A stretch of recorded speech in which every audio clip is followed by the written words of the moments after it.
Here's that piece of wood I had in the video. This is elm. And you can see the beetle larvae have been in here too. I used it to block off where the puppies were, but it just seems a shame to.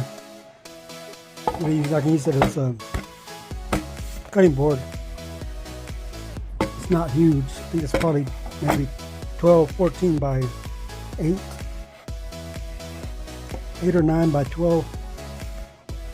So I sanded with 120 right now. Got a lot of tear out. Those blades didn't last too long on that new, on the planer. But I'm not gonna worry about it too much because, like I said, I'm used to use it for cutting up the dog's chicken. I end up giving it away after making another one for it. So stay tuned. Appreciate y'all.